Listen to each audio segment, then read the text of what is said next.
Hello and welcome back to 49 Unbeaten, the official Arsenal Vavel podcast. It's been a while, but we're back and we've got lots of topics to cover. And I'm joined by two fantastic guests to make sure they can see us through this episode. First of all, it's a bit of we can make an official announcement, can't we now? Arsenal Vavel's latest edition. Namdi, how are you doing? I got a fully communication. That's crazy. Yeah, well, I mean, you're part of the team now, aren't you? I feel welcome. I feel like I've been part of the team for a while, don't you think?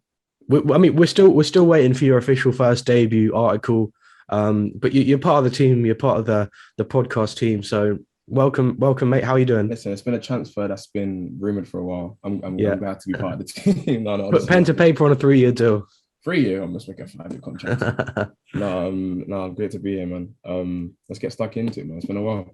100%. And we've got a special guest on. He made a wild appearance on transfer deadline day to talk about a few things. And ever since then, he's been making some big moves, officially writing for England down at Emirates Stadium every other week. Sam Akpan, how you doing, man? Blessed, man. Thanks for having me on, man. Of course, mate. Absolute pleasure. And no better place to start really than England. And last night, I mean, it was a weird game to watch. It was 10 goals. It felt like a men versus boys, but just to the point where the men were superior. And it was, well, Nandi, we spoke last night and you said we could have scored against San Marino possible. Sam, didn't you run a poll on your Twitter as well saying that be realistic, if Southgate put you up front like now, are you scoring a goal? I mean, San Marino, no disrespect, but England were far superior to them. Namdi, you watched the game. What did you make of it? You know what it is? Like from the Arsenal point of view, okay, I'm buzzing for ESR, I'm buzzing for Saka, Yeah, I'm buzzing for Ramsdale, yeah. But like, let me ask you the question. Actually, let me flip back on you. Do you not feel excitement from watching England play San Marino twice a year? if the Arsenal players weren't in it personally, I wouldn't. But because you see your guys out there, and I don't know it. I know what you mean. But as far as the game was concerned, like what was your overriding emotion after the whistle blew? You know, I think it topped off a good year. To be fair to Yeah, me, it topped off a good year. We made a lot of strides in the right direction this year, and for me, the game yesterday was just a nothing game. It was just a stat pad sesh, and it didn't really mean much. But I mean, to end the year on a good note, it was positive. yeah, definitely. But other than that, it's really it. I mean, watching the stat pads for San Marino and Andorra and Albania is just it helped me get to sleep anyway, so it's all right. It is what it is, really. At the end of the day, Sam, you've been obviously covering Arsenal this season, and we'll get to that later. And been in the press box and watching the game, so we look forward to hearing some of that insight as to what it's been like. But for you and watching England this last international break, has there been anything that's got you excited at all? Anything that's kind of got you off your seat to some extent?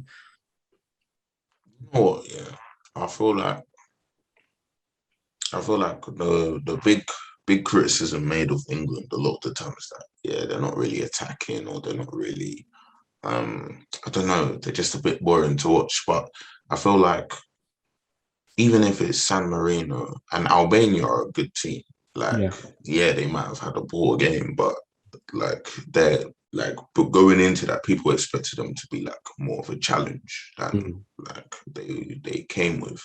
So like to see like Foden, Sterling, Kane, even had Smith Rowe, Saka, and the substitutions that happened, it kind of like shows, okay, we've got a team that clicks on all cylinders a bit. And it's like, obviously San Marino and Albania aren't, that standard of team that you're going to play in the World Cup final, but World Cup group stages, like the teams are going to most likely be closer to like Albania than maybe, France. So it's like to consistently show that you can beat teams that maybe defend in the lower block or try to match your system, or, sitting deeper. I do feel like that's a big positive. And for Southgate, he's gotten a lot of slander for the fact that, when you play, decent teams, it's always like a very attritional based game, and it's always like long, and then you get 1-0, 2-0. So yeah, I think obviously people will say, oh, it's only Albania, only San Marino, but England played exceptionally well in the past that they broke down Albania. And like I said, Albania aren't any scrubs, good team. So I said, what can I say, man? Positive signs. Yeah. Namdi, what did you make of the lineup when it came out? Obviously, for the Albania game, I don't know about you, but I saw the lineup and I was a bit kind of like, oh, okay, Henderson and Phillips in midfield. And again, nothing on Henderson or Phillips, but the back five in particular. Are you a fan of Southgate's back five with the amount of attacking talent England have? I'm not. Obviously, the stigma around a back five, and you know what? Actually, I remember I was actually listening to a podcast. I think Sam was talking about it in one of his old podcasts about the back five. The thing with a back five, yeah, it's so dependent on the wing backs. Literally, the wing backs will dictate the actual style of play. If whether it does become a back five or a back three with the wing backs pushing so high, and especially last night, the fact that it was Trent and Saka, who are two of the most attack. Well, Saka's not a fullback, but Trent is one of the most attacking fullbacks in the world. So the fact it was those two, they're playing so high. I mean, Trent got 4 assists last night. So the fact that it was that, the fact that it was that, it was encouraging because it was, if you will, it was a back five or three, whatever, but one of the most attacking dimensions of a back three you probably could have. Do you know what I mean? When it does become someone, if it is a back three and then you have someone like maybe Chilwell or Shaw on the left-hand side and then Reece James, who to continue myself has been scoring a lot of goals, to be fair to him, but when it is that, then obviously it's a different dimension, but it just depends on the fullbacks really. Yeah. Sam, back five for you? See, like supporting Chelsea, like I've kind of like seen the back five like every game in like Premier League with like Conte and now Tuchel. And it's like for like the idea of like a back five often kind of like just turns off people straight away because it's like, oh, like if you're playing with a back five, why are you so defensive? But then when you have guys like Saka, like kind of like what Namdi's saying, like when you have guys like Trent, Saka, who are one, getting up forward, and two, are insanely good ball players, then it's almost like you turn into like a wide midfielder in like the final phases. Like you'll be able to beat a man in the same way a winger would. And it's like, okay, if your shape can adjust to, if we lose the ball and the team tries to stage a counter, we have like Phillips, or we have like Gallagher, or we have like whoever in that kind of like 6 role to kind of like cover, then it's like it starts to make sense. So I'm a big fan of the back five in general. For England, I do feel like sometimes it can, because we don't have like a Busquets, Jorginho type player that wants to always be on the ball. I feel like sometimes if we come up against like Italy, then you can end up like getting dominated off the ball.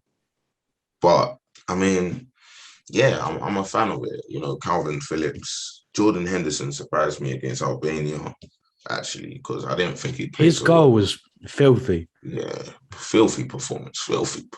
So, yeah, like, I'm a fan of it. Okay, and obviously the Chelsea fullbacks have been in rich goal scoring form for their respective, for Chelsea. And it was Chilwell and Reece James against Albania, wasn't it? Yeah. But they've been fantastic this season for Chelsea. But Namdi, obviously, Gareth Southgate has been England manager for how many years now? He's been England manager for a fair bit now. Just after Hodgson, isn't it? Yeah. But he's coming to the stage now where it's being reported that a new contract could be on the table, a 2-year contract that would see him to 2024. What's your opinions on that? Do you think you renew a Southgate? 100%. I don't understand how you can't. After the mess that Hodgson and Allardyce didn't get going, but the mess that those two brought to England and the uncertainty, England are approaching this World Cup, in my opinion, as one of the favourites. When was the last time we could have said that? And that true. That is down to Southgate. He has had his flaws, I feel like he got the World Cup final wrong with his approach to the game. I do feel like he's had some squad selections wrong. But I mean, when you're coming down to it, the team is a positive place. He's bringing through a lot of young players. There is a consistent style of play. There's defensive solidity, and we've reached a World Cup semi-final and a Euros final, and was a penalty shootout away from winning it. So I mean, I think he deserves it. And I think he's done well for him. Sam, do you agree with Namdi? Do you think that Southgate you've got to renew, or do you feel like he's potentially there's someone out there better that could come in and do the England job? I feel like when it comes to stuff like this, people always, I don't know, people settle on what they have because like they're not sure if something out there is better. So when it comes to like, say, Ole Gunnar Solskjaer, people are kind of like, oh yeah, I think maybe before people would be a bit more hesitant to just be like, oh no, get rid of him and bring in a new manager because you're upheaving. Like there's an upheaval of everything that's going on, and then you're resetting the culture, and there's like a starting from the base. Gareth Southgate, I don't think he's like the best manager England could have by any stretch of the imagination. I feel like he's decent, he's good, he's a good like pragmatic kind of like, okay, I'm gonna change the approach going into this game, but I don't think he's got like the elite level management, in-game management to deal with like, it's kind of like, I don't know, to consistently win, which is extremely difficult. Like I'm not saying like, many managers have that. So I guess I would agree with Namdi that, yeah, you might as well renew him, but that's not necessarily because, oh yeah, I think, he's the best man for the job. I just feel like he has the job and he's not given me a reason to be like, no, this guy should be sacked. But yeah, it's always tentative to be like, yeah, he'll lead us to blah blah blah blah blah. Like you have to always kind of like wait and see. I did some research. I remember a couple of weeks ago on Southgate, and looking into some quotes that have been said, and there was a Sky Sports report on it, and one of the reports was saying that Southgate, people close to Southgate, have said that he says he feels he has unfinished business at club level. Namdi, what's your take on that? Do you think Southgate could be a successful club level manager in the Premier League? That's a tough one. I think, you know what? It depends. See the way he's, because with the England job, it's been a project, and bringing some young players and then seeing the fruition out of bringing those young players from years ago now. I think that he, depending on the team, obviously the team he took or whatever, and the time he was given, if he was able to take time with a team, and implement his style of play over time, the way he has with England, I mean, I could see positives, for him getting a Premier League job. I haven't seen, obviously, in England game playing 20-something games a year. I haven't seen enough to show me that he would be a good Premier League manager. And I agree with Sam. I don't think he's one of the elite managers in the world, elite coaches in the world. So only time will tell with that, really. If he wins the World Cup in 2022 and then leaves on a high, might drop, walks away, does he get a top 6 job in the Premier League if he wins the World Cup? I don't know about that one, man. I mean, you know what? Sam, you're shaking his head. Sam, what do you think? His head. Go on.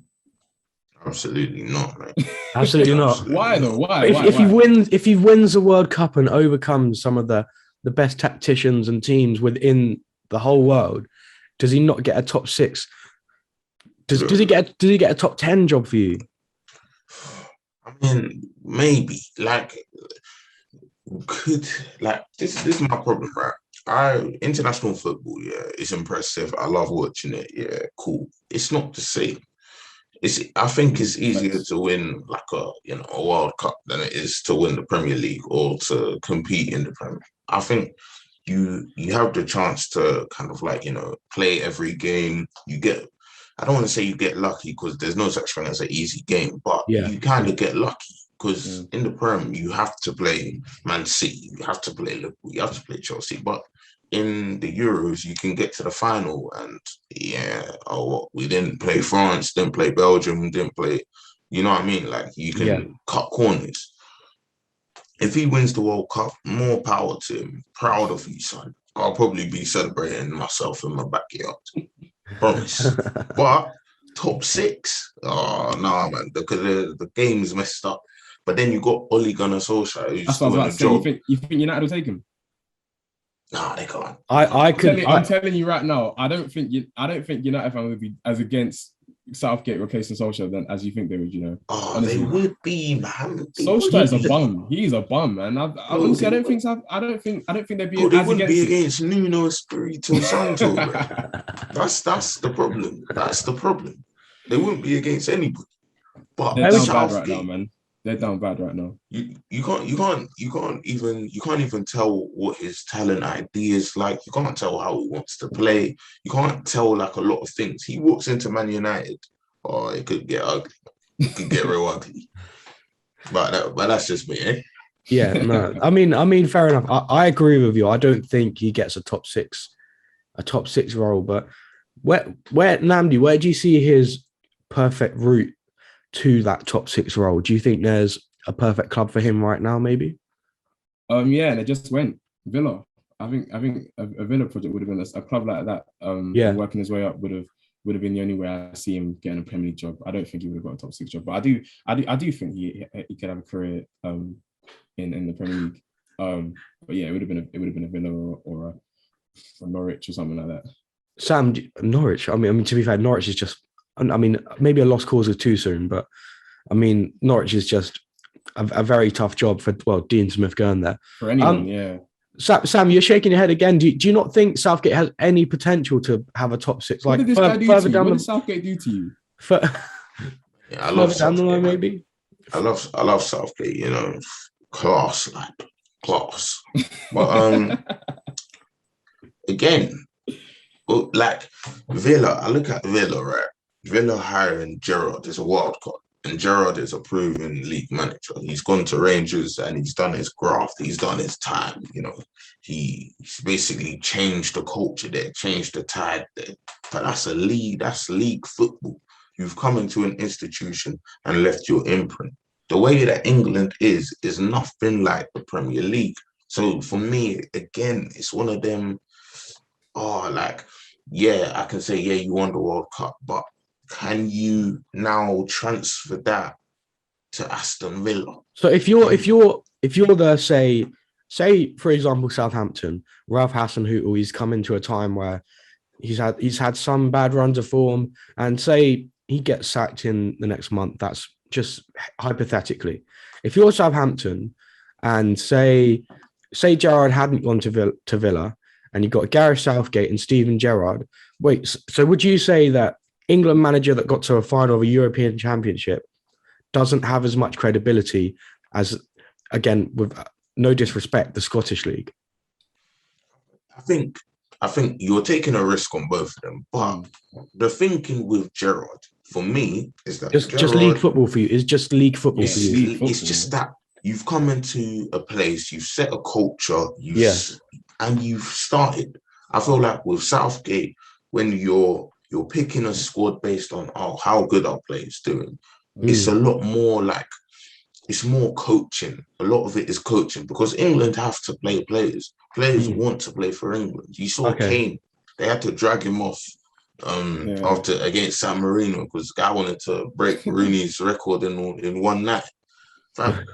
They want to play. But when you get to, Southampton, his first game, it's not about, let me get a best 11. It's can I keep this team up? Can I take this team forward? Can I find a way to win games? Not just, hope we get penalty shootout. Every game ain't Carabao Cup third round. You get me? But take it in on that same policy. Yeah, Solskjaer bagged the United of what Mulder and Cardiff. Like even though he does have league experience, I mean, it's come on now, like, do you know what I mean? Here's one for you. You're not getting me on that. Here's one for you, Sam. So Frank Lampard next year, let's say next. the World Cup's happened. Let's say Southgate's won the World Cup, and you've got Frank Lampard and Gareth Southgate for a managerial position at, say, like a Southampton, a Crystal Palace. Who gets that for you? Even if Southgate wins it, but Lampard or Southgate? Gareth Southgate, country man. Okay. Yeah, Okay. that's it. Yeah. Man, I love Super Frank Lampard. Really enjoyed him back in the day. One of the worst Chelsea managers I've ever seen. So, got to give it Southgate. You know what I mean? Okay. Moving swiftly on, we're going to move on to some club football now.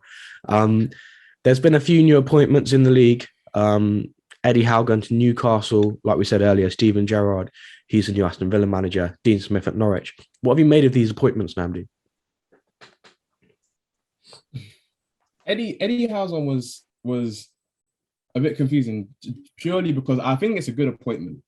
But the only reason I'm a bit confused by it is the fact that they went for Emery first. And the fact they went for Emery first, meaning they was going in one direction, didn't happen. And Eddie Howe is literally the complete opposite direction. So style of manager, pedigree, everything. He's just a different sort of manager. So the fact that they've gone from complete alternate directions is it does give me the vibe that there wasn't much of a plan there, and it was whoever wants this job can get it. And that's the only downside of that appointment. Other than that, I think he's Premier League proven. He's kept Bournemouth up, and that's clearly the aim of Newcastle here. So I think it's a good appointment. Norwich as well. I think Dean Smith. I personally think he deserved more time at Villa. I can see why he went, but at the same time, I feel like he was that sacking too soon for you? It was too soon for me. It definitely was. You take Jack Grealish out of any team, you're going to suffer, and they had injuries this year as well. I think Dean Smith deserved more time. Sam's shaking his head. And then Gerrard, I agree with Sam, but Gerrard is a wild card. It could pay dividends. It could go really, really left. But I'd say out of the three appointments, that's the one question mark. Okay. Sam, what have you made of these appointments? How I like that appointment, to be fair. I feel like Newcastle, you're showing you're looking for the future, looking forward. It's not just a 1 year thing. I feel like with Emery was kind of similar in a different way. I feel like Emery would have been kind of like a hiring of their ceiling, kind of like hiring of the ambition that's been at the club. Obviously, you've had guys like Bruce, McLaren. Obviously, Benitez was a really good manager, but there's a kind of mold of Newcastle manager that maybe, is more fit for like a relegation contender than maybe a bit more of we actually want to build this club up. And how, obviously, Howe's finished I think he got relegated with Bournemouth. But I mean, he took them from the fourth tier to the Prem. Yeah, the Eddie Howe journey at Bournemouth is something that you just got to appreciate. I think he took them all the way from League Two to the Premier League. I think it's a fantastic achievement, even though he did get relegated. But there again, people's time at clubs always comes. And he did it with a similar core of players as well, like Charlie. Yeah. Simon he took League Two players and made them Premier League players. So I think he gave a lot of them careers. Yeah, probably really good manager, man. 100%. And I think, my personal opinion, I think he's a very good appointment. I think Emery would have been the better appointment long term as far as attracting European players, as far as a brand of football. I don't think Eddie Howe's a bad appointment at all. I think he is a fantastic manager. Brand of football. I still got nightmares from Emery ball, bro. What are you talking about? Yeah, but you see what he's done at Villarreal. I feel like it's these kind of, not when he's not as much in the spotlight as when he thrives. Yeah.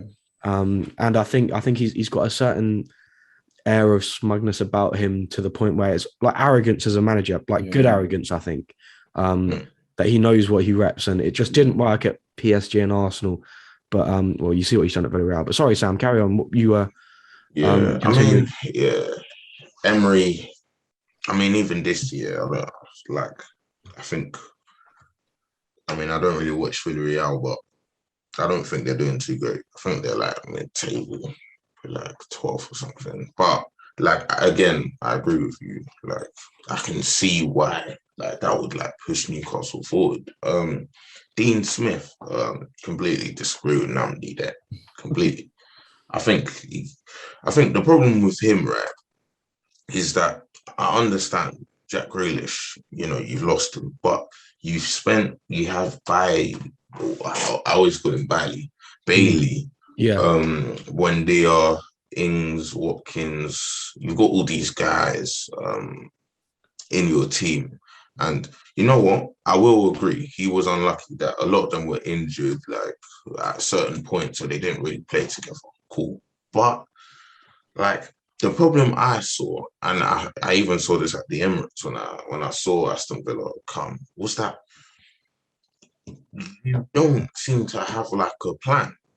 Like what I'm seeing here isn't like it was a five at the back, but this is no Chelsea five at the back. This is Solskjaer five at the back. This is just, oh, I'm just here trying to save my job type beat. And it was filthy. It was filthy. Awful for me. I was like, Dean Smith, maybe if he didn't commit to this five at the back that worked against Man United, and stuff like that always will work against Man United, because Man United are like the weirdest team in the league. Like that sort of stuff will always, sit in front of them and then, hold back and then hit on the counter. That stuff is cash money. But going forward, I think Dean Smith, he's shown highlights throughout his time at Villa.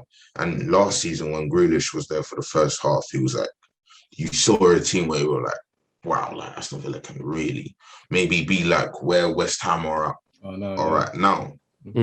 But then Grealish gets injured. Suddenly you're going from top half, top six contender to a relegation camp. Like that's how you're playing. That's how you're playing. And I feel like when you spent this much, Persolo, the Aston Villa, whatever, executive or whatever, there's an ambition that needs to be met. And Gerrard, fair enough, wild card, but he's shown he can do it in Rangers. Can you now do it in the Prem? We'll see. It's a big step up, isn't it? I think this is where we see if Steven Gerrard has any kind of potential as like a big manager. And I think someone pointed out to me as well, Jurgen Klopp's contract is up at the same time Gerrard's is. Yeah. I mean, could we potentially see it? I mean, football fans and Liverpool fans can dream, but I don't know if it would be realistic to see that. But just on the Villa thing, Namdi, do you feel like Villa replaced Grealish well enough, sufficiently? I feel like, because on paper, I feel like to some extent they did, but do you feel like they actually have replaced Grealish sufficiently? Do you remember when, what their transfer reminds me a lot of when Bale left and Spurs just spunk 100 and whatever million on absolute bums, and I think the only one that had any decent career was obviously Eriksen, and Lamela was all right as well. But it kind of had that sort of vibe where it was just like, we have a lot of money and we're going to spend it, because obviously it is hard to go and buy a like for like. And Grealish is, I'm one of Grealish's biggest fans, so I don't know if they didn't replace him directly. I personally like the way they did it. I like their signing. Yeah. That's why I felt it was harsh on Dean Smith, because I felt like Bailey was just starting to get going. I'm a big fan of Buendia as well. Ings had a good year, good season before he got injured as well. So and then obviously Watkins was going to start firing soon as well. Yeah, I like the business they did. I like the team they have, and I think Gerrard's going to do well because of that, because of the summer they had.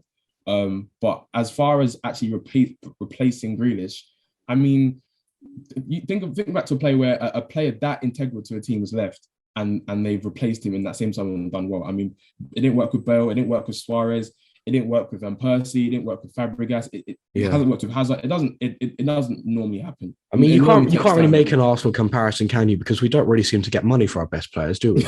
yeah. But it's just a matter of fact, when a player is that integral, and obviously when a player is that important to a team as well, the system normally plays for them. That's why I agree with what Sam was saying about there's not really any plan B with Aston Villa. Especially last year, it was, we're going to get the ball to Grealish and hopefully he's going to do some magic. He's either going to get a foul or he's going to get an assist. And when he was injured, they obviously plummeted. And because of that, when a system is that runs for a player like that and that player goes, of course the team suffer. Sam, do you feel like spending £30 million on a Danny Ings who had, I believe it was around less than a year left on his contract? Do you think that was excessive at all? The thing is, I would have, if I was like Tottenham or if I was like even Arsenal, like, yeah, Ings 30 million.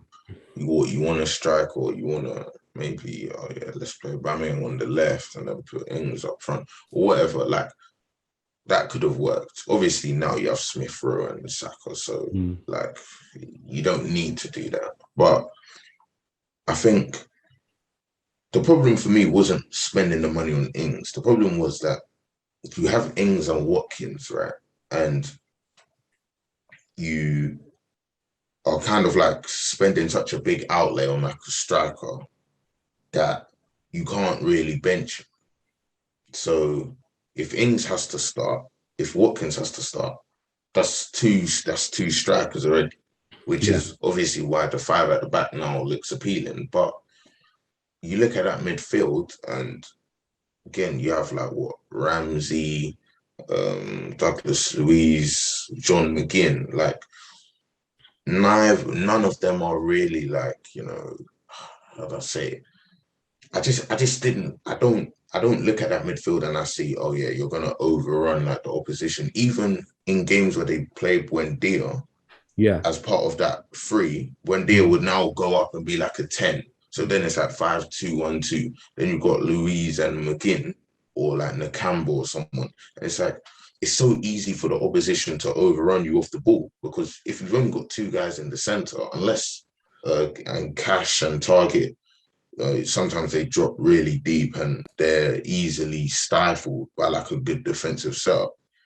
Now, how do you get the ball forward? Because your centre backs aren't that like great on the ball. Like what long balls? Yeah, it's not. It's not looking great. So I think Ings was good in theory, but it almost seemed like he came and there was no real plan, which obviously is all the injuries and everything, but it wasn't making sense. And I feel like that's what Gerrard will do. Gerrard will pick one or the other to start and be like the focal point, and the other guy will be like the trusted, like, okay, you're gonna come on. Or if you play well, you'll earn a start, that kind of thing. So yeah. Okay. Well, we're gonna wrap things up here for this Premier League episode. Make sure to stick around for our Arsenal episode we'll do next. Namdi, Sam, it's been a pleasure. All links will be in the description. Just a quick one though, just to finish up. Who do you think will do the best out of those three managers we just mentioned? Howe, Gerrard, and Dean Smith? Namdi, I'll come to you first.